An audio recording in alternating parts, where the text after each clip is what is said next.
akan mengurangi angka kematian ibu dan angka kematian bayi. Pengambilan keputusan yang tidak tepat tentu akan berdampak pada ibu dan bayinya. Untuk itu dari pemerintah mungkin bisa membuat SOP kondom nih. Iya. Kita sih pendidikan kondom misalkan ada itu untuk mencegah kan. Tapi ditolak. Ini masih ajar seks bebas ini. Orang tuh kan berpikir kalau bercerita seksual ini agak sedikit tabu. Kehamilan yang tidak diinginkan atau yang tidak direncanakan ya. Berarti kehamilan yang terjadi tanpa ada perencanaan sebelumnya. Setidaknya di lingkungan sekolah dulu, guru-gurunya dulu dipahamkan tentang apa itu hak kesehatan seksual dan reproduksi sebelum kita keluar. Itu anak SMA laki-laki yang kemudian dibully karena hanya ukuran penisnya kecil. Nah, bagaimana dia cara memperbesar penisnya itu? Dia mencari referensi tanpa diketahui orang tuanya. Setelah itu, karena sudah ketagihan, jadi akhirnya dia masturbasi. Kalau misalnya KTD terjadi bagi disabilitas itu bisa dengan misalnya seperti itu. Tapi selama ini apakah saya yang belum membaca atau memang tidak ada ya sama sekali terkait dengan aturan itu? Karena misal terkait dengan yang disampaikan harus di fasilitas yang memadai. Nah, sekarang dipertanyakan lagi fasilitas yang disediakan oleh pemerintah. Apakah memang tidak sengaja tidak dibuat memadai agar supaya tidak ada yang melakukan aborsi dan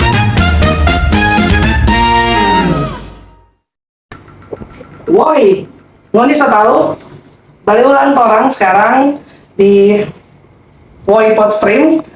Torang sekarang ada di seri kedua bicara tentang HKSR. Nah, sekarang tema kita pada hari ini adalah soal pendidikan seks yang komprehensif untuk sekolah dan pengenalannya, dan kemudian bicara soal apa sih itu KTD. Nah, kita akan bahas itu, tapi sebelumnya itu kita akan memperkenalkan dulu nih yang cantik-cantik ini nih, ya kan? Kita seri hari ini kita akan berbicara dengan, nggak usah saya perkenalkan, mereka sendiri aja yang memperkenalkan ya. Oke, silakan. Dari mana nih yang duluan? Saya dulu. Terima kasih. Perkenalkan, saya Mutia Bunsal. Nama lengkapnya pakai Cut sih, tapi bukan orang Aceh. Bukan Aceh. Iya. Aslinya Bola Mongondo Selatan, jadi tidak ada keturunan Aceh. Ada marga kan Bunsal, jadi bukan orang Aceh. Kemudian aktivitas sekarang sebagai dosen di Universitas Muhammadiyah Manado, khususnya prodi keperawatan. Tapi bahasannya pendidikan seks ya. Tapi berhubungan juga dengan mata kuliah yang sering saya ajarkan. Aktivitas sehari-hari selain ngedosen, terlibat juga aktif di organisasi masyarakat. Organisasi masyarakatnya Naisyatul Aisyah. Kita aktif di situ juga. Yang apa namanya, bicara soal bencana ya. Iya, bisa terlibat di situ. Iya, MDMC juga yang lembaga penanggulangan bencana sering juga di situ. Mungkin itu saja dulu. Nanti lanjut lagi ya. Yang cantik satu ini. Perkenalkan, nama saya Winarsi Moko Agow. Kalau dari marga sudah tahu saya dari Bola Mongondo. Sekarang saya sebagai dosen di Universitas Muhammadiyah juga. Hanya kami beda jurusan. Kalau saya kebidanan ya. Sama juga seperti Kak Cut, saya sebagai aktivis di Naisyatul Aisyah. Kebetulan Kak Cut ini dari IMM, masih sejak mahasiswa sampai di NA juga bareng Kak Cut, sampai kerja pun bareng Kak Cut ya. Jadi role model. Chemistry-nya memang sudah lama kan. Kesana kesini pasti udah sering-sering ini bareng kan. Nah, tapi terima kasih sudah datang. Terima kasih, kita mau sharing dulu sama kita nih di podcast di Podstream ini soal HKSR. Sedikit lah pengenalan tuh HKSR itu apa sih sebenarnya. Kira-kira misalkan mungkin dari Cut atau dari Wiwin, supaya kan teman-teman juga bisa ngerti HKSR itu apa sebelum kita ke tema yang utama nih, bicara nih ya kan, lebih dalam soalnya. Agak sedikit sensi lah istilahnya ya kalau kita bicara ini ya. HKSR itu apa gitu? Kalau pandangan saya secara pribadi, HKSR kan kepanjangannya sudah bisa kita cari sendiri kan, hak kesehatan seksual dan reproduksi. Nah, kalau hak kesehatan seksual dan reproduksi berarti itu hak atas diri sendiri, hak atas otonomi tubuh sendiri yang hanya dari kita sendiri yang bisa mengizinkan siapapun untuk diperlakukan. Jadi tapi kalau hak-hak kesehatan seksual dan reproduksi secara umum kan sampai melibatkan pemilihan kontrasepsi, hak aborsi dan lain-lain kan. Mungkin itu saja dulu. Jadi pada dasarnya atau pada umumnya kita bicara soal HKSR itu bicara soal hak otonomi tubuh, begitu ya. Hak kesehatan yang bicara tentang perempuan. Apakah bicara tentang laki-laki juga itu HKSR? Iya, Iya kan? Iya. Kita bicara juga tentang itu. Berarti hak otonomi tubuh. Haknya orang kalau misalkan ada mau melahirkan hamil atau tidak ya. Oke, nanti kita bahas lagi deh kalau soal itu deh. Nah, ini menarik sekarang Toran. Dari tema kita pada hari ini, kita tuh mau membahas tentang soal cerita tadi itu tentang HKSR tuh. Hak kesehatan seksual dan reproduksi. Orang tuh kan berpikir kalau bercerita seksual ini agak sedikit tabu. Dari dulu juga tuh orang tua tuh kalau bercerita, Brian, boleh ngoni, ini boleh tuh bercerita begitu. Tidak bisa, orang tuh ini boleh, ngoni belum jadi orang tua, iya kan? Tapi kemudian ada banyak sekali di masyarakat juga akhirnya KTD apa yang kemudian ya kehamilan yang tidak diinginkan gitu atau kemudian kekerasan gitu gara-gara seksual gitu, gara-gara seksualitas atau apapun yang bicara tentang tubuh gitu. Nah, menurut Kak Cut nih bagaimana? Apa pentingnya pendidikan seks yang komprehensif itu untuk yang ke sekolah dan ke masyarakat umum. Kalau kita bicara komprehensif berarti secara mendalam ya, karena kan kalau hak kesehatan seksual berarti ada reproduksinya. Kalau biasanya kan kalau reproduksi kita kenal berarti hanya pengenalan anatomi tubuh, kemudian fungsi tubuhnya, kalau misalnya vagina untuk apa dan lain-lain. Kalau misalnya tentang kesehatan seksual berarti kita membahas sampai dengan persetujuan diri sendiri atas dari orang lain, bisa untuk menghindari kekerasan seksual dan lain-lain. Nah, kenapa penting pendidikan komprehensif? Karena kalau yang saya pernah baca, WHO dan UNESCO pun sudah membuat kurikulum untuk jadi pedoman secara internasional tentang pendidikan kesehatan seksual yang komprehensif ini. Kesehatan seksual ini kalau kita kaji kalau bicara pendidikan ya berarti dari PAUD dulu.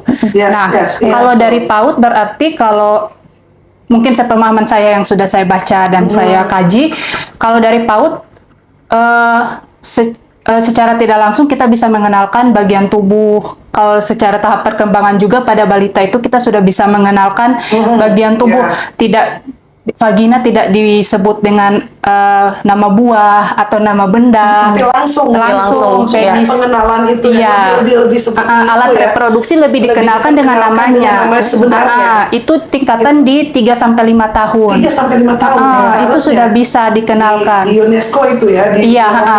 Kemudian kalau UNESCO dan WHO itu kemudian di 5-8 tahun di SD awal itu sudah bisa mengenalkan bagian tubuh mana yang bisa disentuh atau tidak. Umur 5 sampai 8 tahun. 5 sampai 8 tahun itu sudah kasih informasi tentang bagian tubuh mana yang bisa disentuh atau namanya underwear rules.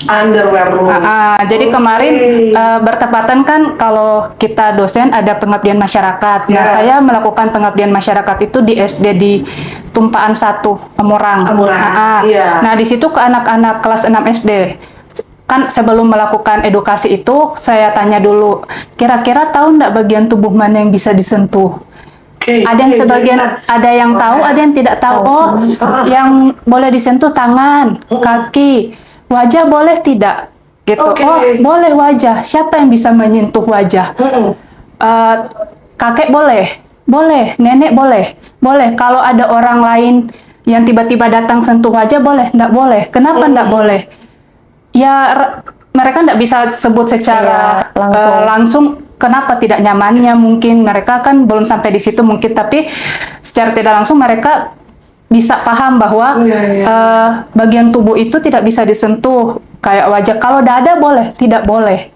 Kalau bagian bawah perut boleh atau tidak? Oh, tidak boleh. Jadi setelah bertanya itu, kemudian saya putar video karena memang sudah ada video untuk underwear rules ini sebenarnya di YouTube sudah ada.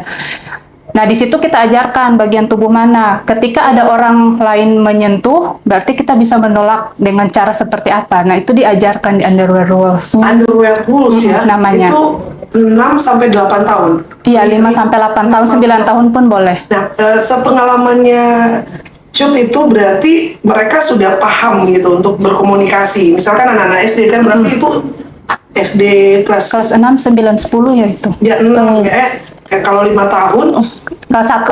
Kelas 1. berarti umur kelas 1 aja Sudah bisa. untuk- Harusnya. harusnya bicara soal apa namanya pendidikan seks, karena memang itu menarik loh. Itu seharusnya memang ada karena begini kita juga paham begitu ketika kita di itu tadi pembicaraan kita sebelumnya bahwa seks itu kayaknya tabu sekali untuk diajarkan ini, tabu sekali untuk dibicarakan. Jangankan diajarkan, dibicarakan aja kita agak tabu begitu. Karena sudah ditanamkan kita untuk kalau bicara tentang itu berarti sesuatu yang entah jorok, apa diundang caparuni lah apa, tapi itu penting untuk sekarang apalagi informasi segala macam itu sudah banyak. Media sosial, orang lihat toh anak-anak itu, tapi kan tidak populer lah itu. Apakah kemudian itu dari mana? Kira-kira apakah memang didatangkan khusus atau ada kurikulum khususnya itu biasanya di sex education ini? Kalau mungkin belum sampai saya baca untuk kurikulumnya, tapi sudah banyak penelitian tentang itu. Gitu. Bahkan mahasiswa saya tahun lalu itu sempat ada penelitian di sekolah Islam. Mengajarkan seperti itu, tapi bukan anak bimbingan saya, jadi mungkin belum saya kaji lebih dalam hasilnya seperti apa. Tapi sebenarnya itu sudah umum diteliti. Cuman mungkin di Sulawesi Utara ya yang belum masih asing. Mungkin ada teman-teman kalaupun ada informasi ya, kalau ada informasi mungkin anak Anda, adik Anda atau apa yang ada pendidikan seksual di sekolah, mungkin bisa komen lah di bawah. Kita bisa diskusi lebih lanjut, bisa dapat part 2 ini pas ini nih. Ini yang berkompeten mereka ini. Nah, balik lagi soal, jadi kemarin itu waktu ke sekolah itu dari mana? Dari cuman perwakilan prodi keperawatan, ada pengabdian masyarakat bersama mahasiswa. Berarti harusnya ada sesuatu event dulu lah, event atau apa? Kegiatan dulu baru bisa masuk. Tapi pihak sekolahnya bagaimana ketika itu? Pihak sekolah menerima, jadi kegiatan itu kan secara umum, cuman dibagi karena peminatan atau biasanya saya mengajar apa, jadi pengabdian masyarakatnya lebih fokus ke situ dan saya memilih untuk underwear rules. Sampaikan di sekolah mereka fine aja, oke aja. Iya, ada gurunya juga yang mendampingi ya. Mendampingi. Berarti sebenarnya bisa. Cuman mungkin kita belum terlalu banyak mendengar tentang underwear rules ini. Harus familiar, orang harus kasih familiar ini. Ini penting sekali karena kita juga ada anak perempuan gitu, dan orang banyak juga teman-teman anak-anak yang kita lihat sekarang korban pelecehan.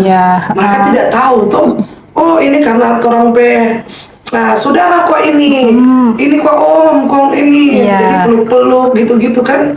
Jadi orang tidak paham dan pikirkan itu, oh iya kita, tapi sebenarnya tidak nyaman. Setelah kegiatan itu juga saya tekankan, jadi kalau ada orang asing nggak bisa ya, cuman yang boleh mama dan papa. Mama dan papa gitu. Jadi mereka sudah coba bisa pahami dan kalau ada orang asing pun yang tiba-tiba memeluk itu sampaikan saja ke orang tua dan bilang teriak atau apa gitu. Jadi ada penyampaian seperti itu di akhir. Jadi supaya mereka juga punya pengetahuan dasar tentang itu minimal kalau ada orang yang datang dengan orang asing seperti itu, mereka bisa caranya seperti apa untuk menghindar. Ya, itu penting, pesan penting itu. Kenapa kita bilang itu penting banget itu. Nah, itu kan sampai 8 atau 9 tahun, dari 5 tahun sampai 8 9 tahun. Kalau pendidikan seks untuk lebih Iya, di 9 sampai 15. 15 SMA sampai Iya, lulus itu ada juga. Kalau yang ini pengalaman saya sebagai pendidik Iya, yang iya. juga meneliti ya. Iya, iya, iya. Kalau yang pernah saya lakukan kalau di SMP SMA itu biasanya kalau yang berhubungan dengan pendidikan di sekolah itu lebih ke manajemen kesehatan menstruasinya. Oke, Ya. lebih ke manajemen Kesehatan menstruasi. seperti Jadi UNESCO juga sudah ada pedoman tetap itu bahwa di sekolah itu harusnya untuk hak-hak reproduksinya siswa perempuan ini harusnya di kamar mandinya itu bersih, air mengalir, kemudian di dalam kamar mandi itu ada tisu, tempat sampah untuk buang pembalut, dan kemudian di UKS-nya ada obat pereda nyeri untuk menstruasi dan pembalut. Oke. Lebih ke disediakan. fasilitas ya, Iya, berarti fasilitas. di sekolah-sekolah ya. Dan juga mungkin bisa dengan edukasi tentang kesehatan reproduksinya. Nah, biasanya kesehatan reproduksi edukasinya itu kalau misal untuk anak-anak remaja dan sudah mau dewasa SMA ya, itu seperti apa itu model pembelajarannya? Oh, kalau di Pendidikan reproduksi pakai apa namanya ini? Itu alat peraga kah atau apa? iya, Atau kemudian kalau misalkan itu terjadi hubungan terus kemudian bisa terjadi kehamilan atau gimana itu dijelaskan ya itu? Kalau di SMP kita pernah melakukan kegiatan itu, bahkan untuk yang mahasiswa yang ingin penelitian seperti itu harus bawa alat peraganya, kayak misalnya pemeriksaan sadari. Oh ya, Pemeriksaan payudara sendiri kan, iya. itu harus pakai alat peraga. Jadi dianjurkan untuk pakai alat peraga supaya mereka lebih paham. Kemudian kalau di SMA lebih ke seksualitas yang beresiko itu loh. Misalnya pendidikan seks untuk mencegah risiko kehamilan atau misalnya karena ada di sebuah sekolah itu pengalamannya banyak, ada beberapa siswa yang sudah tidak sekolah lagi karena hamil. Nah, itu diedukasi, diteliti dulu, kemudian diedukasi. Tapi kalau secara kurikulum, baru kemarin hari Jumat, saya kan kegiatannya juga di SMP Muhammadiyah. Nah, itu sebenarnya untuk mencari data pemahaman siswa tentang pengetahuan reproduksinya. Nah, ternyata kalau di sekolah SMP itu, mereka diajarkan tentang menstruasi seperti itu nanti kelas 3 SMP itu, iya. Oke. Gitu kan, dan itu pun masuk di mata pelajaran IPA. Jadi biologi secara umum itu pun tidak ada sebenarnya untuk jam khusus ya, kalau kita ada pembahasan khusus di jam yang khusus itu tidak, tapi itu kemudian masuk ke dalam pendidikan IPA ya. IPA. Pengetahuannya. Jadi sebenarnya juga kita boleh mungkin yang teman-teman akademisi, teman-teman yang kemudian care dengan ini, mungkin kita bisa, karena di sini nggak ada atau ada sekolah mungkin yang percontohan kita kan kalau misalkan bicara soal pendidikan edukasi seks ini, pendidikan seks itu kan tidak semua, kita belum pernah dengar. Mungkin ada sekolah yang memang jadi percontohan kan. Mungkin belum mendengar ada ya mendengarnya itu ya. Jadi mungkin bisa juga kita sama-sama itu ya, habis ini kita bisa meneliti bersama gitu kan. Nah, menurut Cut nih kenapa tuh penting sekali untuk bicara tentang pendidikan seks komprehensif di sekolah? Oke, baik. Jadi kalau kenapa penting bagi sekolah maupun masyarakat secara umum kan, karena di sekolah pun misalnya guru, waktu itu saya berbicara tentang penelitian lagi karena kan basis kami meneliti dulu sebelum itu disampaikan kan hasilnya. Jadi pengalaman mahasiswa saya itu penelitian tentang, pernah dengar yang vaksin HPV untuk anak kelas 6 SD. Anak siswa perempuan kelas 6 SD kan itu gratis dan itu sudah dilakukan di puskesmas seluruh Indonesia. Nah, mahasiswa saya meneliti guru tahu tidak tentang apa itu vaksin HPV? Ternyata pada saat penelitian guru-guru mungkin tahu, oh ada dari puskesmas datang untuk melakukan vaksin, suntik dan Iya, lain-lain. tahu vaksin Cuman tahu begitu. Wah, ada sama dengan dulu apa? Imunisasi. Iya. Ajar itu program, Iya. karena program. Karena Udah program. kita nggak mau tahu itu kalau misalkan itu apa sebenarnya isiannya. Ternyata guru-guru kurang mengetahui. Nah, di situ diedukasi bahwa di vaksin HPV itu mengandung apa, dosisnya berapa untuk anak SD, dan itu dilakukan berapa kali, itu tujuannya untuk apa, manfaatnya untuk apa. Nah, baru itu, oh ternyata, dan mereka juga aktif bertanya pada saat itu. Jadi, setidaknya di lingkungan sekolah dulu, guru-gurunya dulu dipahamkan tentang apa itu hak kesehatan seksual dan reproduksi sebelum kita keluar, kalau berbicara soal pendidikan komprehensif ya. Iya. Nah, kalau di masyarakat secara umum kenapa harus tahu? Karena secara tidak langsung mereka sendiri juga kan yang punya tubuh yang bisa menghadapi situasi yang tidak diinginkan, takutnya terhadap tubuh mereka, terhadap hak-hak reproduksi mereka gitu. Kalau yang sudah cerita film ini. Jadi ada film India OMG 2 namanya, OMG 2 judulnya. Oke. Jadi di film itu hak kesehatan seksual dan reproduksinya dibahas. Jadi di India itu kalau catat kita OMG 2 sebentar. Tokohnya itu, tokoh utamanya itu anak SMA laki-laki yang kemudian dibully teman-temannya karena katanya ukuran penisnya kecil. Nah, bagaimana dia cara memperbesar penisnya itu? Dengan cara dia minum obat kuat dan lain-lain. Dia mencari referensi tanpa diketahui orang tuanya. Setelah itu, karena sudah ketagihan, jadi akhirnya dia masturbasi. Dan ketika dia tanya ke guru biologinya, dia mencari gurunya, guru biologi siapa, dan dia tanya, Pak, kalau misalnya saya sebenarnya proses masturbasi itu seperti apa? Ditolak. Jadi sekolah menolak untuk menjelaskan. Menjelaskan begitu ya. Nah, akhirnya ketika dia ketagihan, sekolah menyalahkan dia. Kenapa jadi dia depresi dengan seperti itu? Sekolah juga kan dulu. Ketika sudah sama ceritakan lagi. Jadi ketika dia dikeluarkan dari sekolahnya. Nah, bapaknya tidak terima dong. Kenapa anaknya dikeluarkan cuman karena masalah masturbasi? Itu. Sementara pemahaman bapaknya ini masturbasi kan itu bisa terjadi di semua orang. Iya. Laki-laki perempuan bisa. Iya. Tapi kondisi anaknya mungkin yang sudah berlebihan sampai dia depresi karena tidak ada edukasi dari sekolah. Sekolah tidak menanamkan pemahaman pendidikan seksual itu. Kemudian ketika bapaknya mengajukan gugatan ke pengadilan itu ditolak karena tidak ada pengacara yang mau membahas ini lagi. Karena bagi mereka tabu itu. Dan kenapa harus diumbar-umbar masturbasi ini? Itu mereka menganggap aib mungkin ya. Aib dan masalah keluarga ya. Aduh, nggak deh kalau misalkan begini orang keluarga mau apa? Betul. Dalam pandangan masyarakat tuh kayak Moniso jadi sesuatu yang akan dibicarakan. Kalau sekarang tuh bilang apa, pembicaraan netizen begitu kan. Iya. Nah, ternyata bapaknya itu berjuang sendiri mencari tahu kenapa pendidikan seks itu perlu. Dan kenapa sekolah harus minta maaf. Film ini harus saya nonton. Catat ya. Bro, catat di film ini. Tolong. Dan ternyata setelah bapaknya berjuang itu, bapaknya mengkaji ternyata karena di India kan latar belakang agamanya kan Hindu. Di kitab Hindu pun sudah lama menjelaskan bahwa menyebutkan air mani. Kayak di Islam kan di Al-Qur'an juga ada. Disebutkan secara terang-terangan kenapa kita menutupi diri soal itu.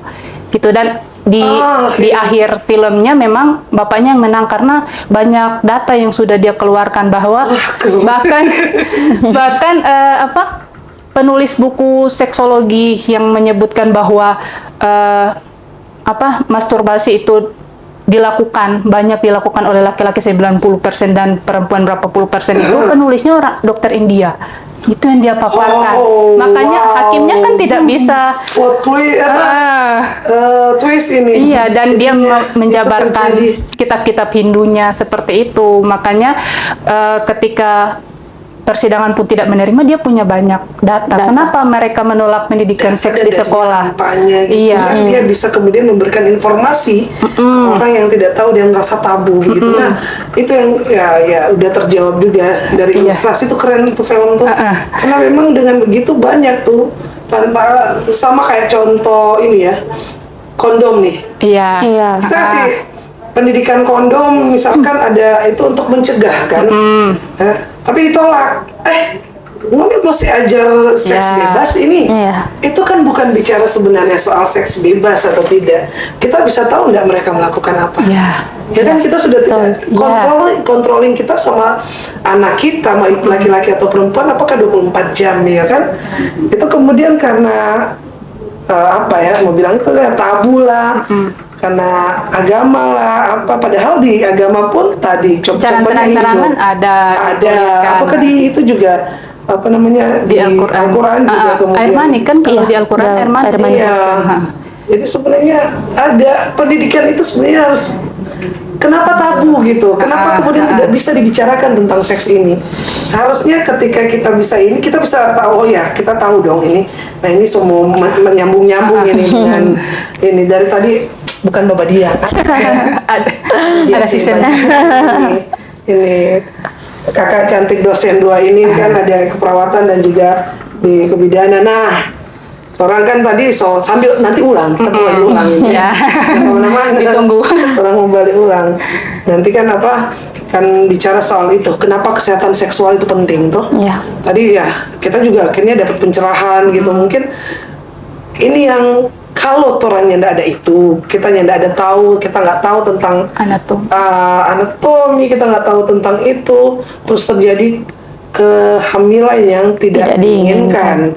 Nah, nih pengenalan nih, kita maksudnya bagaimana menjelaskan itu tentang apa itu kehamilan yang tidak diinginkan, penyebab dan dampak serta solusi ataupun apa namanya melanjutkan atau pilihan-pilihan yang kemudian dapat dari ketika kita KTD kehamilan yang tidak diinginkan, apakah melanjutkan atau apa, kira-kira sedikit penjelasan lah dari Wiwin sebagai orang yang paham soal ini.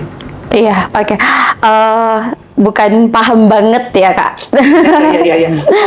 Tapi maksudnya kan itu terkait dengan KTD. Ya. Kehamilan yang tidak diinginkan atau yang tidak direncanakan ya. Berarti kehamilan yang terjadi tanpa ada perencanaan sebelumnya. Kehamilan yang tidak diinginkan ini bisa terjadi pada siapa saja, baik bagi mereka yang termasuk sudah menikah. Ternyata ada pasangan juga yang sudah menikah, mereka belum ingin memiliki anak, atau ada bahkan yang memang tidak ingin memiliki anak. Kemudian terjadi kehamilan ya. Kalau misalnya kehamilan yang tidak diinginkan ini terjadi bagi pasangan yang sudah menikah, mungkin banyak masyarakat yang menganggap ini normal-normal saja. Namanya juga sudah menikah, ya pasti hamil ya. Harus tujuannya itu. Iya, kan? mereka masih banyak masyarakat menganggap bahwa pernikahan harus memiliki anak. Padahal ada beberapa pasangan mungkin ya, di Indonesia sendiri ada beberapa pasangan yang mereka tidak ingin memiliki anak karena mereka menganggap bahwa tujuan dari pernikahan bukan harus memiliki anak, bukan hanya memiliki anak ya. Kalau misalnya terjadi bagi mereka yang sudah menikah, mungkin ini aman-aman saja, stereotip di masyarakat. Tapi bagaimana kehamilan ini terjadi pada remaja?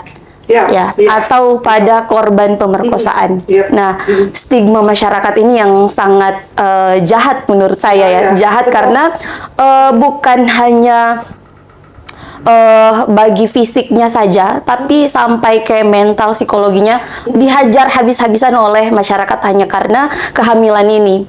Ya, dan kalau remaja yang hamil tentu akan merugikan dirinya sendiri. Merugikan diri sendiri. Di Indonesia sendiri ya, saya berbicara yang terjadi di lingkungan kita sehari-hari. Sampai hari ini Indonesia kalau perempuan hamil itu dikeluarkan di sekolah. Itu yang pertama pasti putus sekolah. Itu yang sudah jelas ya, yang kalau kehamilan tidak diinginkan terjadi harus putus sekolah si perempuannya. Yang sangat disayangkan hanya si perempuan dan mereka tidak pernah mempertanyakan si laki-lakinya. Padahal terjadi kehamilan adalah kesalahan dua orang, perbuatan dua orang bukan satu orang, tapi yang didapat sanksi hanya si perempuannya. Itu yang pertama. Kemudian yang kedua, hamil di usia remaja tentu bukan hanya berdampak psikologinya tapi juga untuk kesehatan reproduksi. Iya, betul. Dalam kesehatan, hamil di bawah umur 18 tahun ini sangat beresiko terhadap alat reproduksi atau organ reproduksinya. Kemudian selain itu juga dari ekonomi. Nah, kehamilan ya dia sudah siap atau belum? Karena ternyata hamil bukan sekarang mau hamil aja sekarang. Tidak bisa. Nah, ini berkaitan juga terkait dengan pendidikan kesehatan seksual tadi yang dijelaskan oleh Ibu Kak Mutia tadi bahwa udah tahu tuh Ibu tuh. Ibu Kak Mutia tadi ya. Bahwa ternyata kita harus mempersiapkan banyak hal karena akan berdampak panjang ketika kehamilan tidak diinginkan. Ini dari ibunya sendiri, yang si perempuan hamilnya ini sendiri, ini berdampak panjang bagi dia, apalagi bagi si anaknya ketika lahir nanti. Apakah dia mampu mengurus, memberikan makanan, dan lain sebagainya. Makanya harus penting pendidikan kesehatan reproduksi ini sejak dari dini, supaya apa ketika terjadi hal-hal seperti ini, dia tahu mencegahnya seperti apa. Ya, kemudian tadi apa Kak pertanyaannya juga? Ya, jadi bagi pilihan kan? Iya, pilihan. Kalau kemudian sudah, nah sebelum masuk ke penjelasannya, karena memang tadi bicara soal pendidikan, ini kita sebenarnya keterkaitan betul. Jadi ketika bicara kalau kita tidak pendidikan seks ini tidak ada di masyarakat, di pendidikan formal pun tidak ada.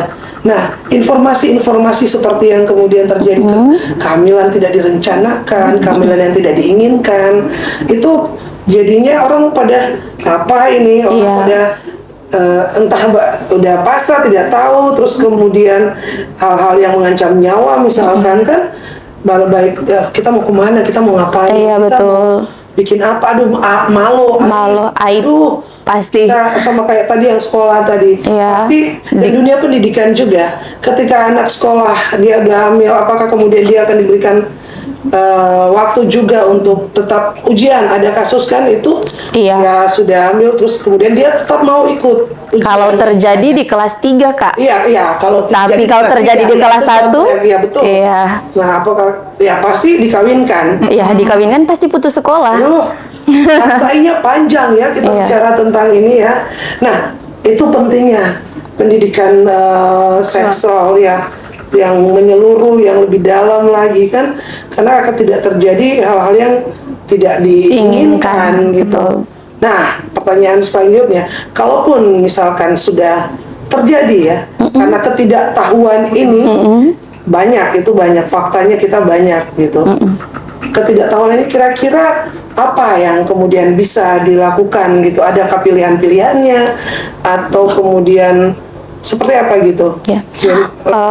Baik, kalau terkait dengan pilihan-pilihan, harusnya sebagai tenaga kesehatan ada korban ataupun mereka yang mengalami kehamilan yang tidak diinginkan, itu harus ditanya lebih dulu ya.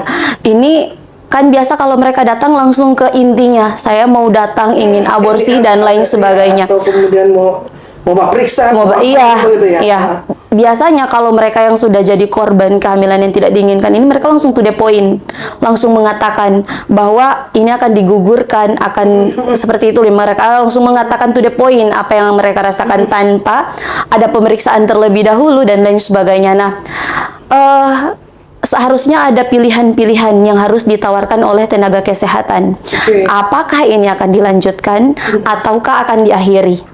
Nah, masalahnya Kak, di Indonesia sendiri dalam Undang-Undang Kesehatan tahun nomor 17 tahun 2023 kalau tidak salah ya saya, itu dijelaskan bahwa aborsi dibolehkan kecuali ada indikasi medis.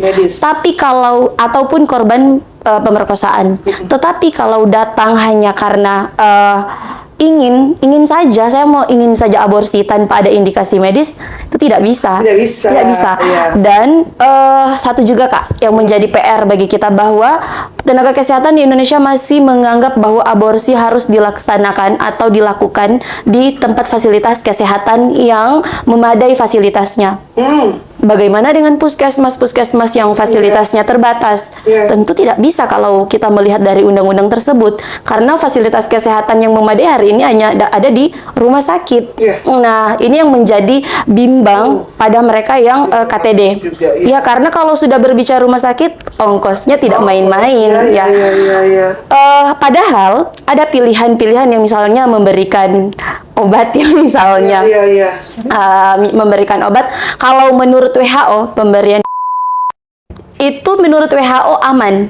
95% menggunakan obat tersebut itu aman dengan dosis yang tentunya teratur. Ini WHO nih ya? Iya, menurut WHO. World Health Organization. Ya, tapi Ini organisasi kesehatan dunia. iya betul. Bicara soal ini. Tapi di Indonesia sendiri Masih dibatasi. tidak dijual bebas, bahkan tenaga Iya, kesehatan pun tidak bisa memberikan sembarangan ke mereka yang membutuhkan. Misal mereka memilih pilihan itu untuk mengakhiri, karena setiap orang mereka berhak melanjutkan atau mengakhiri. Stop dikit dulu. Iya. Melanjutkan berhak sebenarnya. Iya, harusnya mereka berhak dan melanjutkan dan atau mengakhiri. Ih, so lebih ngeri, ini sedap ini pembahasan ini nih. Ya, ini mau bertanya kalau kita orang yang tidak mengerti nih. Iya. Ini bercerita orang awam yang tidak mengerti. Salah, nggak boleh. Yang begitu itu tuh harus.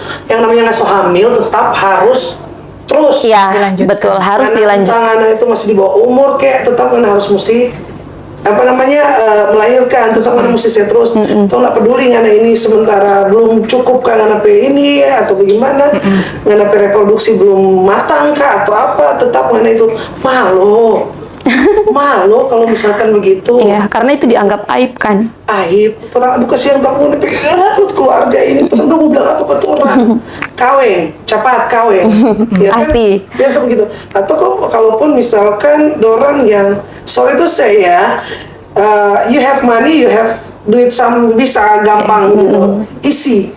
Karena ada kita ini jadi pembahasan apa ya? Semua orang sebenarnya tahu gitu.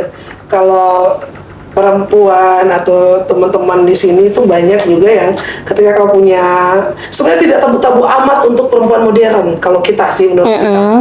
Kalau mungkin di kampung atau di tapi kalau kita bayar riset juga gitu dari obrol-obrol di jalan, rumah kopi, nongkrong bersama, punya komunitas, masalah begini sih sebenarnya yang umum ya, yang di kota nih kita bicara. Iya.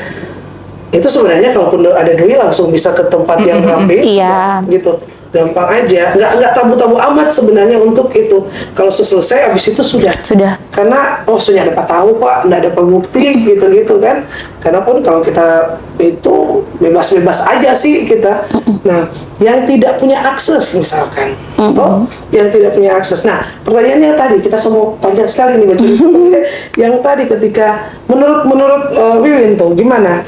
Ketika keluarga stigma dorang atau dorang judging-judgingnya itu nggak bisa, itu mesti begini ngana itu kalau jadi perempuan apalah karena tetap mesti terus ngana mesti terus nih kehamilan atau janda kalaupun nggak di bawah umur sudah cukup menikah ya udah kawin, pokoknya mesti sekawin kalau ini dua. Kan seks itu bukan cuma itu, instansi juga penting. Iya, bukan cuma sekolah ya berarti. Iya, kita juga itu bukan cuma sekolah, bukan cuma instansi itu penting, lembaga itu penting untuk tahu soal ini. Iya, karena kalau dalam pelayanan kesehatan sendiri, sejauh ini saya belum pernah mendengar ya bidan, perawat ataupun tenaga kesehatan lainnya, dokter misalnya yang menanyakan mau lanjut atau mau dihilangkan. Itu tidak ada. Pembahasan itu tidak ada. Mereka tidak berani dengan terang-terangan menanyakan itu. Bahkan ketika ada pasien yang datang, itu langsung jangan di sini. Langsung ditolak. Lebih baik cari tempat lain, jangan di sini. Ya, karena mereka takut, ya itu tadi, karena mereka tidak tahu dan masih menganggap ketika aborsi ini membunuh. Ya, jadi takut mereka ketika berbicara terkait aborsi tanpa ada indikasi, tanpa ada indikasi medis, itu langsung terang-terangan ditolak tanpa ada penawaran-penawaran, tanpa mempertanyakan dulu kira-kira kalau mau lanjutkan nanti seperti apa dan kalau mengakhiri nanti seperti apa. Mereka tidak pernah melakukan edukasi seperti itu di masyarakat. Dan juga soal secara psikologi ya, tadi ekonomi, psikologi, itu mereka tidak menanyakan. Iya, mereka tidak pernah menanyakan. Jangan di sini. Itu lebih ke kalau misalkan lebih mending diberikan informasi ya. Iya, harusnya diberikan informasi. Ini bukan masalah soal kau bisa untuk menguburkan atau mengaborsi atau enggak, tapi bagaimana kemudian dia mempunyai edukasi lah. Iya. Yang memberikan ini dampaknya seperti ini. Iya. Kalau begini nanti seperti ini. Iya, betul. Gitu, ya, mungkin lebih konseling kali ya, mungkin harusnya seperti itu, tapi tidak ada. Bahkan ada pemaksaan, ya sudah teruskan saja, tidak apa-apa nanti kalau, dan ada bahasa-bahasa yang menakuti. Iya. Kita sebelah ini pas mau jadi jago nih, baru di sini belajar ini sudah jadi tahu ini. Bahkan ada bahasa-bahasa yang menakuti si korban ini atau mereka yang KTD. Misal kalau misalnya nggak mau kasih gugur, nanti perdarahan, nanti seperti ini, sakitnya 2 kali lebih sakit dibandingkan dengan persalinan. Akhirnya mereka ya sudah hamil saja, padahal secara psikologi, secara ekonomi, fisik, mungkin mereka tidak siap dengan kehamilan ini. Tapi karena dari tenaga kesehatan, dari orang tua dan lingkungan sekitar mungkin yang judge mereka bahwa nanti akan seperti ini, akhirnya takut dan memilih ya sudah saya lahirkan saja. Penting banget ya untuk. Padahal kalau nanti dia meneruskan kehamilan itu banyak dampaknya itu bagi si ibunya dan bagi si bayinya. Ya. Jangan heran kejadian stunting di Indonesia. Masyarakat sekarang ini tidak turun-turun ya masalah kesehatan. Bisa saja anak-anak yang dilahirkan dari ibu yang kehamilannya dipaksa tadi. Kemungkinan salah satunya itu anak-anak yang terlahir dari ibu yang secara pendidikan mereka kurang terkait pendidikan kesehatannya. Bagaimana ketika lahir mereka harus memberikan makan apa? Kemarin saya dan Kak Cut pernah penelitian pemberian susu kental manis, orang tua yang memberikan susu kental manis bagi bayinya. Itu karena apa? Kenapa mereka memberikan susu kental manis? Karena kurang ekonomi tadi. Mereka hanya mampu membeli susu kaleng yang mereka pikir semua jenis susu itu pas bagi susu. Iya, karena kandungannya susu itu ya. Iya, padahal ini SKM itu kan kandungan banyaknya gula, bukan susu. Dan ini yang menghambat harusnya pertumbuhan si anak ini. Nah, itu yang mungkin tidak dipertimbangkan lagi oleh masyarakat sekitar ya, terkait dengan siapa yang paling menjawab dalam hal memberikan edukasi. Betul. Ya, kita juga harus berani dong untuk kemudian bilang ya bagian pendidikan itu, pendidikan seks yang kemudian penting sekali, itu sangat komprehensif ketika itu diberikan ke sekolah, instansi sama yang namanya masyarakat umum. Itu penting. Kalau dari sudut pandang tenaga medisnya mungkin regulasi dan SOP-nya ya. Nah, gimana tuh? Jadi kayak misalnya regulasinya itu seperti kan sudah ada nih undang-undang kekerasan seksual. Belum ada turunannya ke bidang kesehatan misalnya. Jadi perawat atau bidan di puskesmas itu belum ada pelatihan khusus. Kemudian SOP-nya. Jadi kita tidak menyalahkan semua karena kita juga orang kesehatan ya. Tapi kita punya perspektif itu. Menurut saya perawat dan bidan atau dokter tenaga kesehatan lain tidak bisa disalahkan sepenuhnya. Cuman mungkin bawaan lingkungannya, stereotip dan lain-lain sudah terbawa dari awal.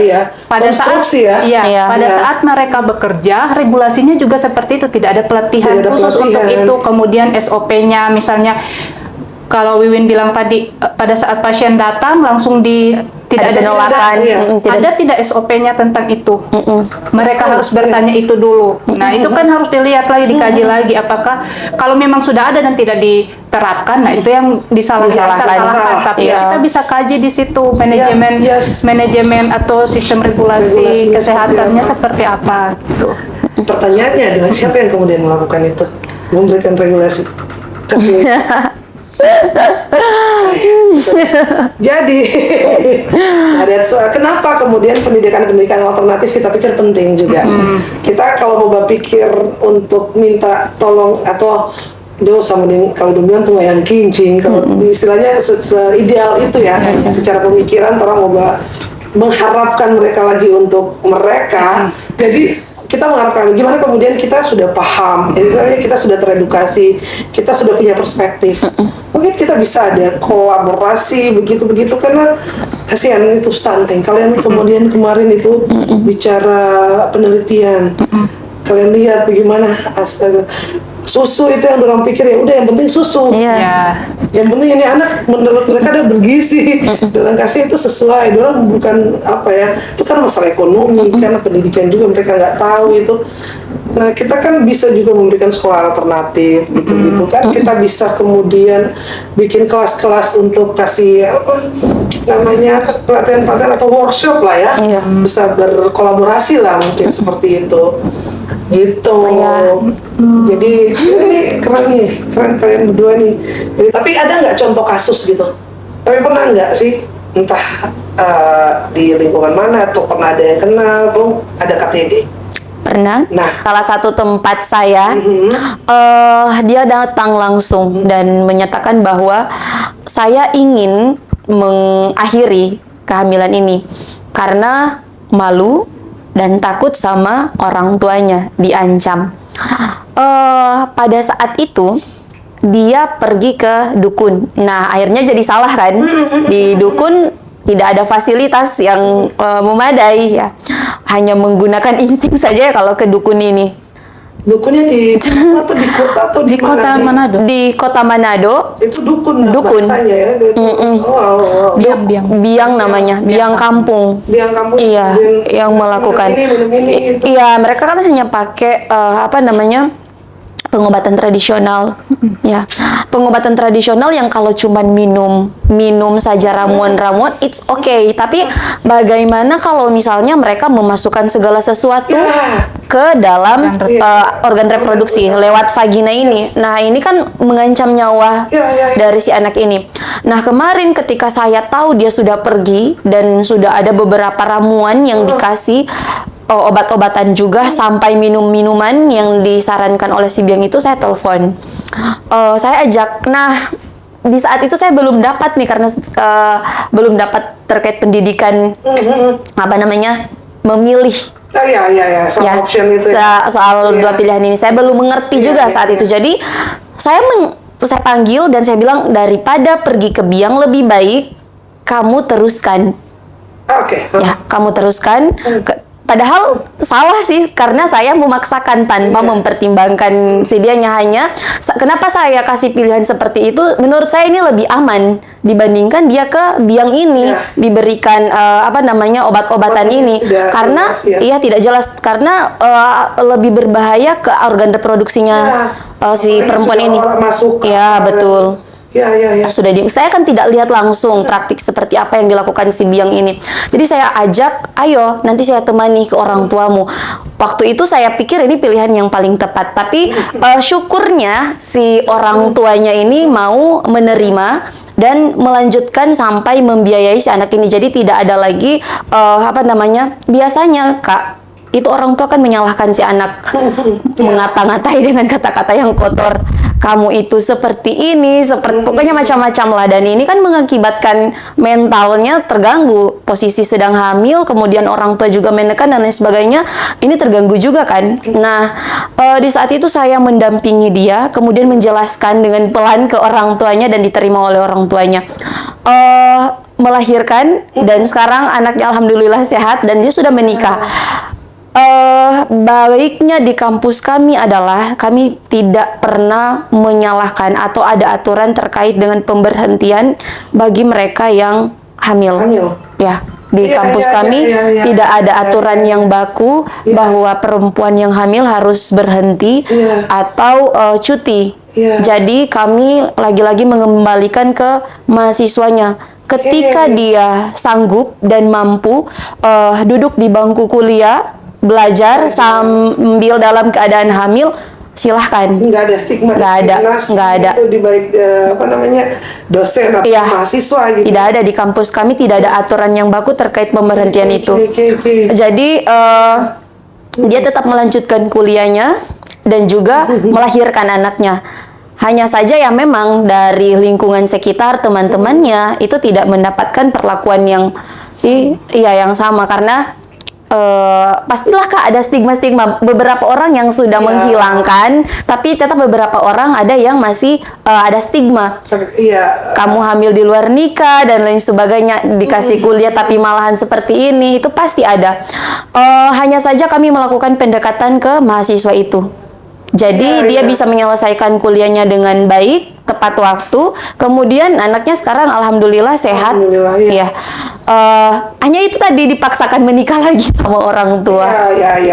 Itu kan jadi. Nah, terus ada nggak pilihan misalkan soal adopsi gitu? Ada nggak kalau ya itu memang walaupun tidak ada option ya, walaupun di tenaga kesehatan sendiri yang seharusnya ada regulasi misalkan, seharusnya ada pendidikan juga. Iya Kak. Pilihan bahwa dan pada teman saya ini yang hamil ini orang tuanya kan mampu, jadi tertolong, ekonominya mampu. Misalkan tidak mampu gimana? Ya, makanya kalau tidak mampu pasti ini berhenti dan selesai. Sudah, ini adalah pilihanmu dan sudah sampai di sini jalan hidupmu, tidak perlu kuliah lagi. Nah, kebetulan di pengalaman saya ini keluarga yang ekonominya alhamdulillah cukup untuk membiayai anak ini. Bahkan pada saat itu anaknya bukan diadopsi ya, tapi dirawat sementara oleh si mamanya, orang tuanya yang merawat. Jadi dia bisa melanjutkan kuliahnya dengan aman gitu, seperti itu. Ya, soal itu kan, itu kan sebenarnya ada pilihan. Kita bicara pilihan bahwa melanjutkan atau kemudian menghentikan atau kemudian mengadopsi gitu. Nah, option-option ini kan tidak dapat kalaupun orang nggak ngerti ya tidak akan ada orang dapat pilih option-option atau pilihan-pilihan itu. Tapi kalau orang mengerti gitu kan kita bisa menjelaskan. Kalau mereka misalkan punya regulasi SOP lah seperti Cut bilang tadi, kita bisa kemudian kasih pilihan lah. Itu kita bicara tadi kan soal pilihan. Gitu. Pilihan, dan kalaupun memang enggak apa selanjutnya gitu, mungkin itu lebih dalam lagi ya kita bicara. Misalkan aku tidak mau melanjutkan, terus gimana? Karena sudah kita menganalisa secara sosial ekonomi, terus kemudian secara psikis gitu. fisik juga gitu, dan memang nggak bisa. Nah, kita harus kemana gitu? Itu kan yang harusnya difasilitasi. Ya, gimana? Kan biasanya mahal. Sejauh ini tidak ada Kak. Tidak ada. Sejauh ini tidak ada fasilitas kesehatan ya tidak ada pilihan-pilihan seperti itu. Bisa, tapi ada indikasi. Balik lagi ada indikasi karena jelas sekali Kak dalam undang-undang itu bisa melakukan kalau ada indikasi. Kalau tidak ada, tidak bisa dilakukan terang-terangan Kak. Jadi ini jadi PR bersama ya. Terkait tadi Kak adopsi, harusnya mereka yang misalnya melanjutkan tapi tidak mau mengasuh, tidak mau mengasuh bayinya, apakah ada pilihan bisa diadopsi di mana? Di sini belum ada. Di sini tidak ada. Kalau di Jepang ada. Di Jepang. Di Jepang ada. Saya kemarin pernah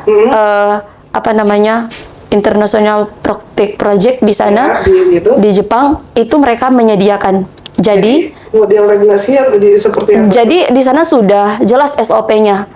Ketika hamil, karena mereka pun tidak menganggap hamil itu aib. Ya, itu yang pertama. Hamil bukan aib dan bukan menjadi permasalahan di lingkungan sosial, karena kan mereka masing-masing hidupmu ya. Nah, jadi di sana mereka kalaupun hamil dan tidak mau mengasuh, kamu bisa melanjutkan dan bisa mengadopsi. Dan pasti tempat itu merahasiakan 100% identitasmu. Jadi bayi itu kamu mau datang antar langsung terang-terangan, Ya. atau hanya menaruh di tempat yang sudah mereka sediakan. Oh, ada tempatnya? Ada tempatnya. wow. Jadi tanpa harus meninggalkan identitas pun mereka di sana ada. Ini loh. Di Jepang Ya itu ampun, ada. atau Jadi perlu di tempat sampah. iya, makanya tidak ada yang di tempat sampah, Ya. tidak ada yang diisi dalam kantong, tidak ada, karena di sana difasilitasi.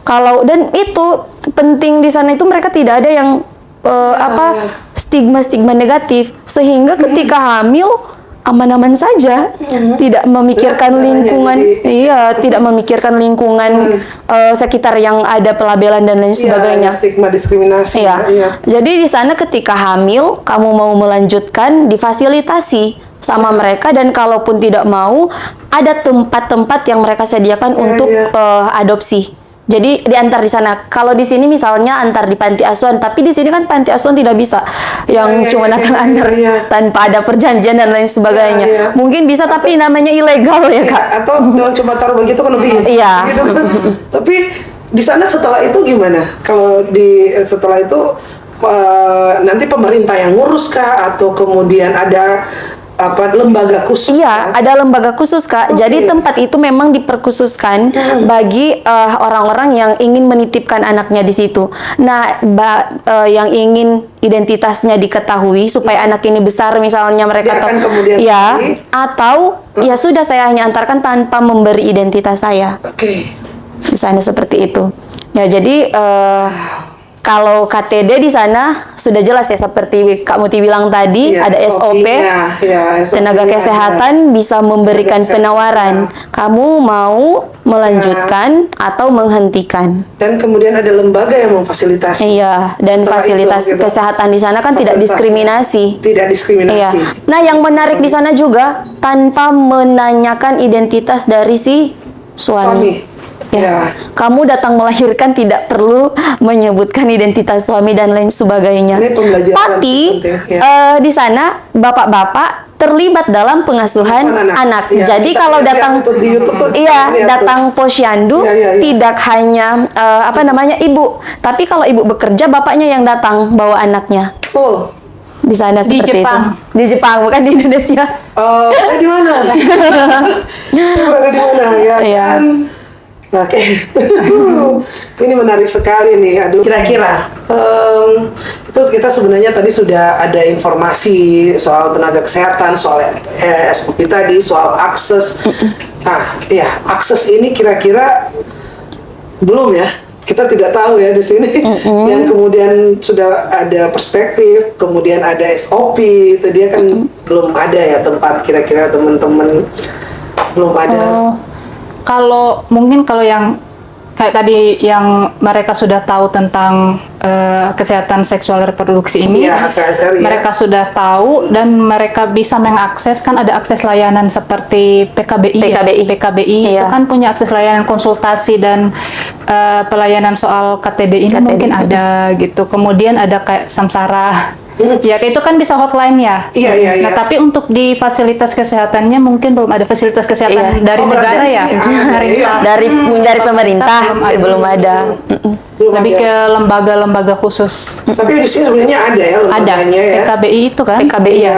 Oh, gitu. Mungkin nanti bisa ini juga. Iya. Karena memang kenapa masih sangat tabu ini, itu dia soal pembicaraan kita tadi gitu.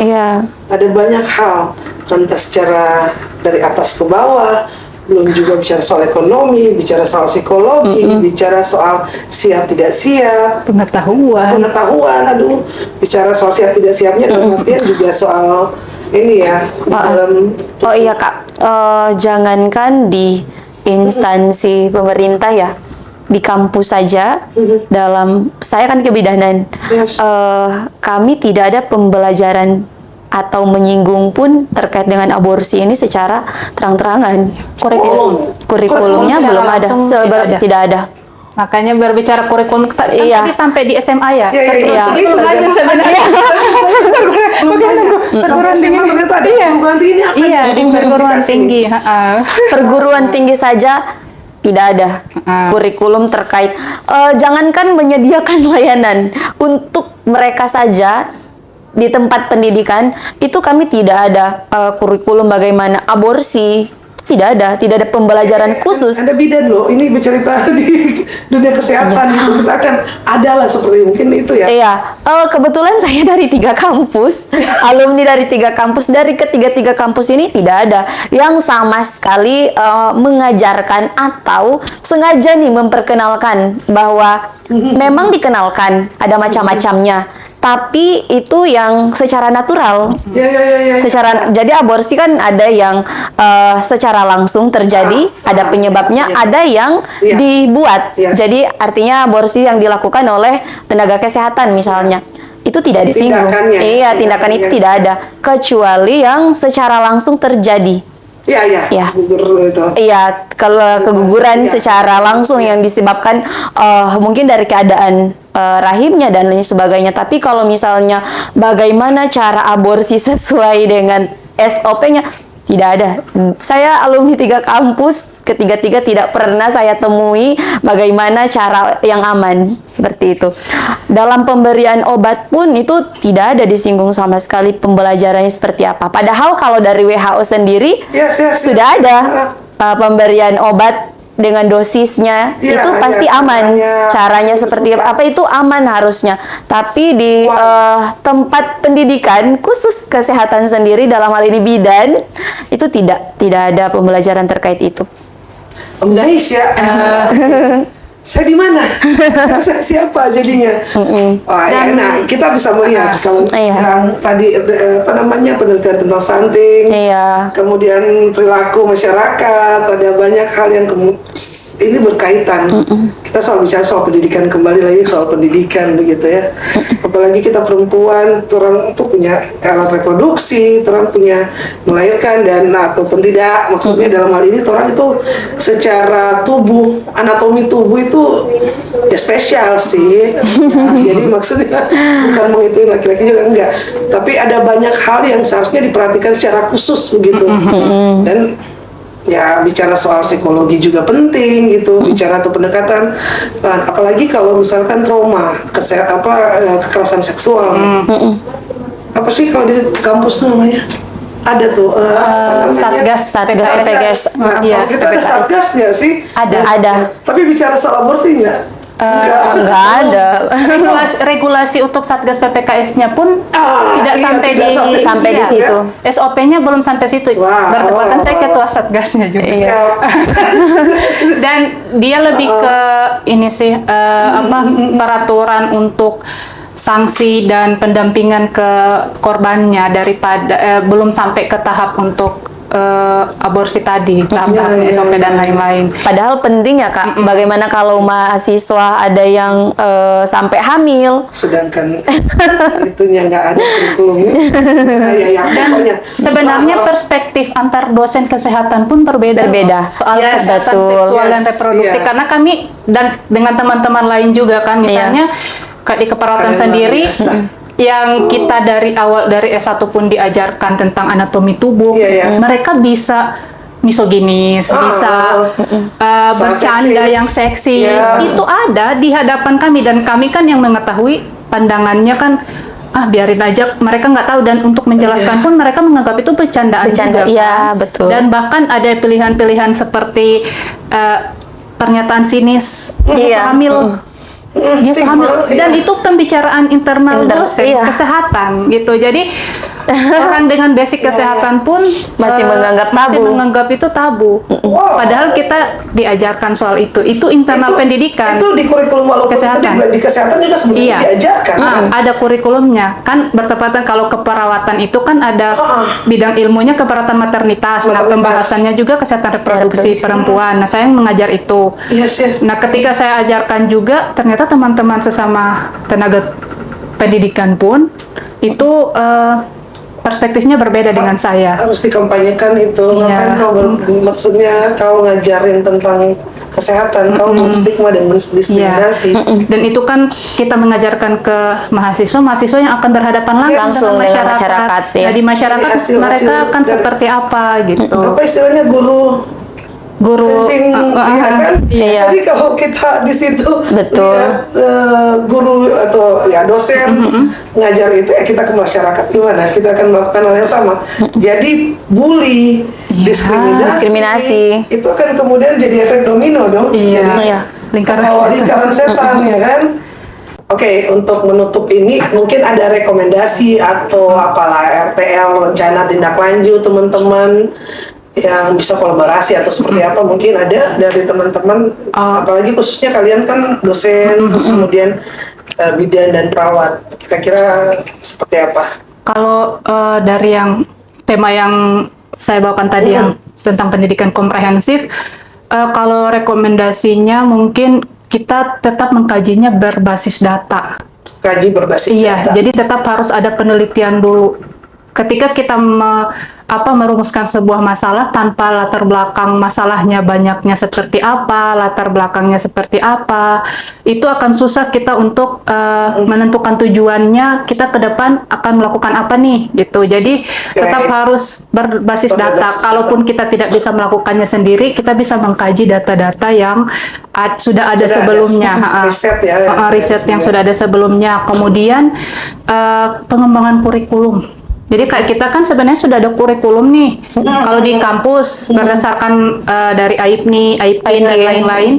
Sebenarnya saat kita mengajar pun bisa kita kembangkan gitu. Di SD, SMP, dari PAUD sampai SMA pun sebenarnya guru biologinya itu bisa mengembangkan sendiri.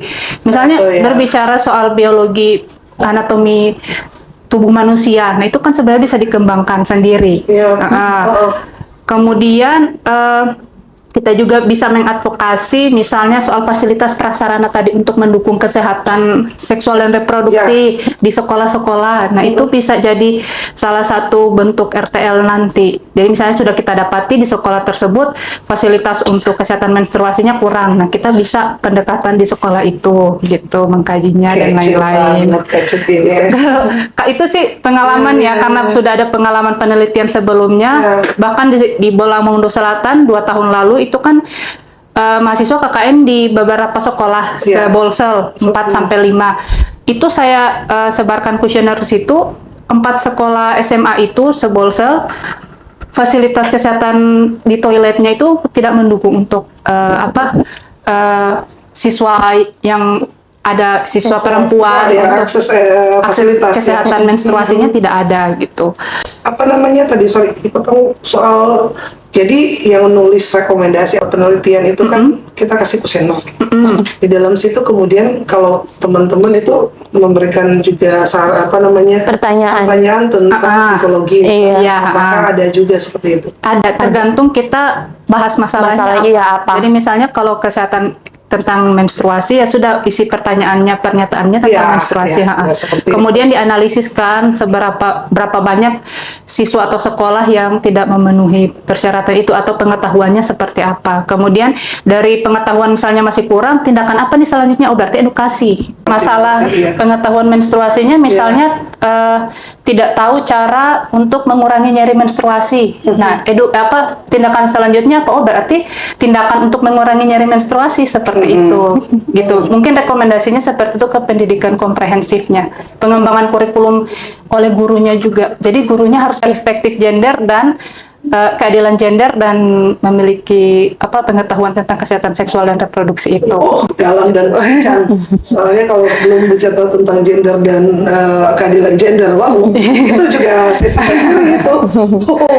Tapi yang pasti gurunya kemarin kan mungkin bintang tamunya itu punya guru MTS, punya kapasitas untuk itu, harusnya dia bisa mengembangkan kurikulum di sekolahnya dulu. Kita kan tidak bisa merangkul semua itu tugas pemerintah, bukan tugas kita kan, harusnya. Tapi bisa nggak di dalam sekolah agama akomodir itu gitu? Iya, sekolah agama, pendidikan agama. Pernah nggak sih Kak Cut, kita pernah bikin nggak penelitian atau by data tentang itu di masyarakat umum, ambil sampel-sampel gitu? Oh, kalau di masyarakat umum lebih ke pemilihan kontrasepsi pasca melahirkan. Itu aja Jadi, paling banyak itu ya. penelitiannya. kalau yang dari saya pribadi iya. Iya. Jadi kayak misalnya pemilihan kontrasepsi pasca melahirkan, suaminya dukung tidak, suaminya mengetahui tidak, gitu. Setelah ini nanti penelitiannya dibaca. Boleh? Iya. Mari rekomendasikan. Oke, nanti direkomendasikan. Nah, Wiwin sekarang. Rekomendasi KTD. Rekomendasi dari KTD yang tadi terang bicarakan, apa itu pengenalan KTD, pilihan-pilihan dan sebagainya itu. Ya, kalau rekomendasi untuk yang KTD, kalau tadi kan sudah ada kita bahas beberapa pilihan, hanya saja kita kekurangan fasilitas dan juga kita harus kemana nih kalau KTD. Nah, yang pertama itu ada SOP mungkin dari pemerintah karena dari undang-undangnya sudah ada. Kemudian SOP-nya dari pemerintah, kira-kira kalau ada pasien yang KTD di tempat pelayanan kesehatan itu harus kemana, dan adakah pilihan-pilihan yang disarankan untuk mereka yang KTD ini, agar supaya akan mengurangi angka kematian ibu dan angka kematian bayi. Pemilihan pengambilan keputusan yang tidak tepat tentu akan berdampak pada ibu dan bayinya. Untuk itu dari pemerintah mungkin bisa membuat SOP ataupun dari aturan yang ada dari undang-undang yang sudah ada, itu jelas bagi mereka yang harusnya mendapatkan pelayanan yang menyeluruh, bukan hanya bagi mereka yang ekonominya secara ekonomi mereka tinggi, tapi bagaimana dengan mereka yang ekonominya di bawah. Jadi itu mungkin untuk regulasinya lebih diperjelas lagi agar supaya mereka bisa mengaksesnya. Dan juga ketika kehamilan tidak diinginkan ini terjadi, dapat mencegah bahaya yang muncul bagi ibu dan janinnya. Mungkin itu ya kalau untuk KTD. Karena KTD tadi dapat menimbulkan berbagai macam ya, bukan hanya baik fisik, tetapi juga mental, bukan hanya bagi ibunya, tapi juga janinnya. Jadi harus ada regulasi yang benar-benar tepat bagi mereka yang KTD, apalagi bagi mereka yang ekonominya mungkin di rendah ya, sehingga mereka mendapatkan tempat yang aman dan nyaman, dan ketika mengambil keputusan mereka tidak salah mengambil keputusan. Seperti itu mungkin dari saya. Dengar itu, seharusnya terang itu rekomendasinya di situ. Siapa yang bertanggung jawab ini? Dan ada beberapa hal yang seperti pendidikan itu penting sekali. Pendidikan seks itu penting sekali, kalau menurut kita itu adalah hal yang awal, paling bawah, paling akar, paling dasar. Ketika kita mau lihat perkembangan kita, indeks manusia kita juga itu akhirnya kita kan bisa melihat dari situ. Karena permasalahan tentang kesehatan reproduksi ini, wow, dia efek dominonya banyak. Mau bicara soal moral, agama, regulasi, hukum, dan segala macam. Kalau kita nggak dari bawah, gimana dong? Kalau kita nggak balik dari akar, paling dasar ya, itu seperti itu tadi.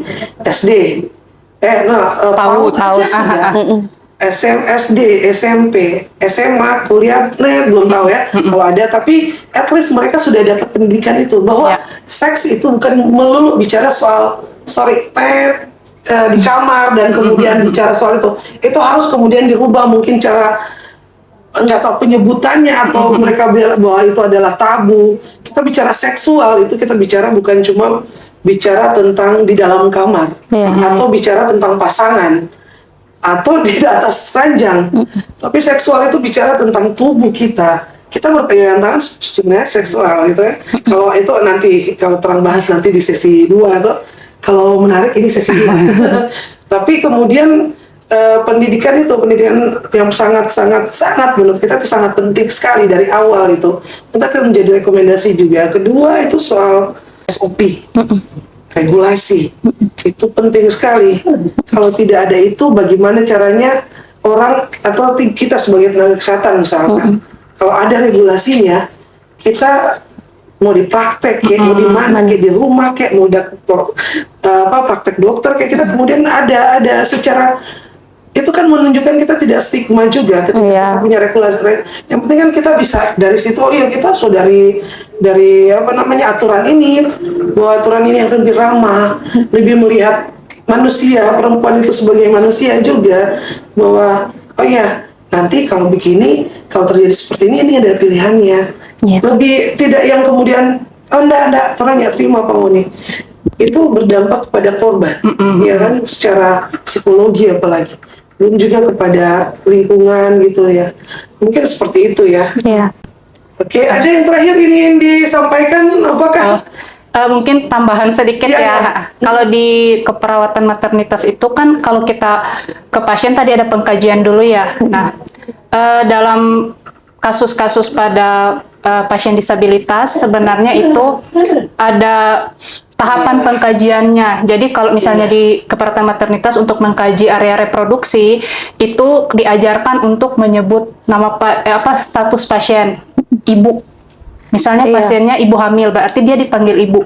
Artinya kita menghargai dia sebagai statusnya sebagai ibu. Kemudian yang kedua, ketika misalnya pasiennya yang tidak bisa melihat. Nah, itu kita misalnya ibu, kita akan melakukan pemeriksaan tekanan darah. Ini diraba alatnya. Oke, itu ada regulasinya. Di buku keperawatan maternitas sih yang saya pelajari ada format pengkajian. Format ya? Apakah kemudian dibikin umum atau Itu mungkin bisa dimasukkan ke bahan ajar. bahan ajar? Iya, Apakah jadi bahan semua ajar itu- dikembangkan di bahan ajarnya. Jadi minta izin ya, minta izin kemudian- sebelum melakukan tindakan. Ya, ya. Kemudian ketika misalnya ingin bertanya, usahakan di tempat yang privasi. Gitu. Dan ketika ingin menyatakan hal-hal yang sensitif, minta izin dulu. Itu ada tahapannya sebenarnya untuk tahap pengkajian seperti itu di wilayah maternitasnya, wilayah Berarti reproduksi. ada sebenarnya ya? Ada. Karena memang kemarin itu ada teman-teman disabilitas kan soal akses kesehatan Iya. gitu, apalagi perlakuan tenaga kesehatannya. Nah, ini kan tidak serta-merta itu semua sama. Nah, ini kita mendapat seorang yang kemudian bicara maternity, ada buku acuan apa Iya, segala macam ada. kan ada gitu. Ternyata mungkin ada yang nggak malas baca aja mungkin. Iya. Sorry to say. Tapi memang teman-teman ketika teman-teman disabilitas itu mengakses kesehatan itu dari pengalaman mereka kayak kemarin. Enggak, cuma mau KB. Sudah situ Jo dikoi terang ini terang mau Langsung buka. langsung begitu tanpa ada penjelasan. Atau dikenalkan alatnya, Alatnya, ini loh. pegang alatnya, ini itu IUD yang loh. apa, IUD. Iya, Ada alatnya kecil. sebenarnya. Harusnya ada. Misalnya dalam pemilihan alat kontrasepsi itu ada pilihan-pilihan yang harus dijelaskan terlebih dahulu. Ya, jadi kenalkan terlebih dahulu beberapa jenis alat kontrasepsi, kemudian jelaskan juga indikasi dan kontraindikasi serta efek sampingnya apa, tindakannya seperti apa, itu harus dijelaskan. Kemudian menjadi pilihan. Kemudian dipersilahkan dia untuk memilih. Harusnya dia yang memilih dari kesemua alat kontrasepsi ini, kamu tertariknya yang mana? Jadi dia yang menentukan. Ketika dia bilang, oh saya mau IUD, kita menjelaskan kembali benar mau IUD. Cara pemasangannya ini seperti ini. Wah. Jadi harus benar-benar Itu sudah memantapkan. Iya, itu Sudah diajarkan, tapi mungkin seleksi alam ya Iya, lupa. Jadi mengikuti saja apa yang sudah Iya, betul. biasa dilakukan Iya. di wilayah kesehatan sendiri, di pelayanan. Mungkin juga teman-teman dari organisasi-organisasi ragam disabilitas ini juga menjadi rekomendasi untuk mengkampanyekan kembali.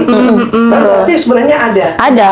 Dan itu mungkin nanti kita catat. Kalau di prakteknya di kampus itu benar-benar sesuai SOP. Iya. Jadi di Langkah-langkahnya kampus ada. itu ada SOP-nya itu benar-benar ketika mereka sebelum turun praktek ada dulu praktiknya diujiankan dulu. Seleksi alam ya. Iya. Lapangan yang sebenarnya.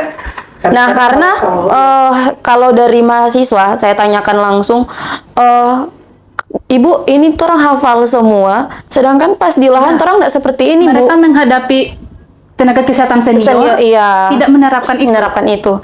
Jadi akhirnya kalau misalnya mereka menerapkan, nanti ada stigma lagi. Terlalu lama. Ya. Cepat Jo, langsung Jo.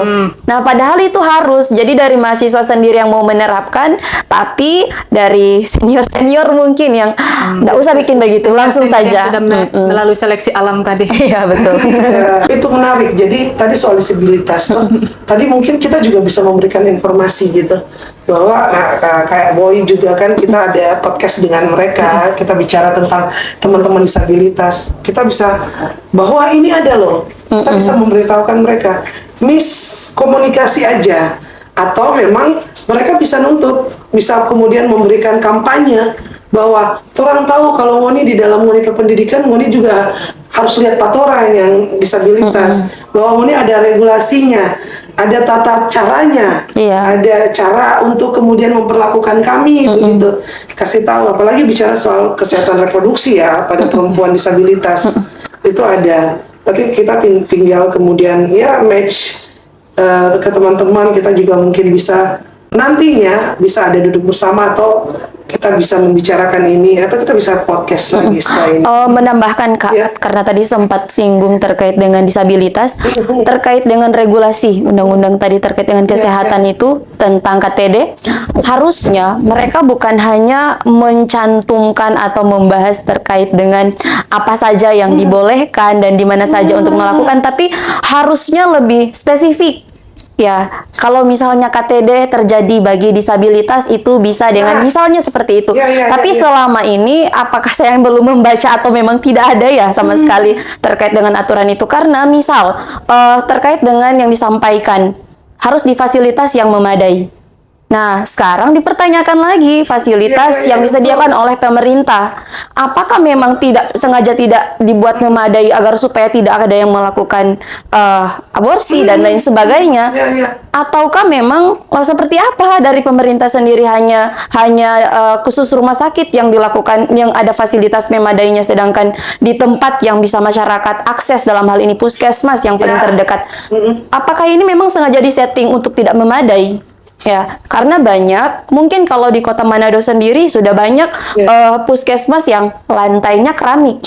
Tapi coba ke pelosok-pelosok, apakah di sana puskesmasnya memang sudah seperti ini settingan puskesmas di sesuai standar? Iya, sesuai standarnya. Kalau di pelosok memang cuma seperti ini. Ya, seperti itu. Jadi lagi-lagi kalau mau buat regulasi, banyak hal yang harus dibahas dan dipertimbangkan, tidak hanya dari satu aspek saja, tetapi dari berbagai macam aspek agar regulasi ini tidak tajam ke atas, tumpul ke bawah. Seperti itu. Karena speak up dong ya. Iya, harusnya. Campaign ini. Bahwa di balik ini kalian juga memang expert dari kebidanan, keperawatan, kalian dari situ gitu.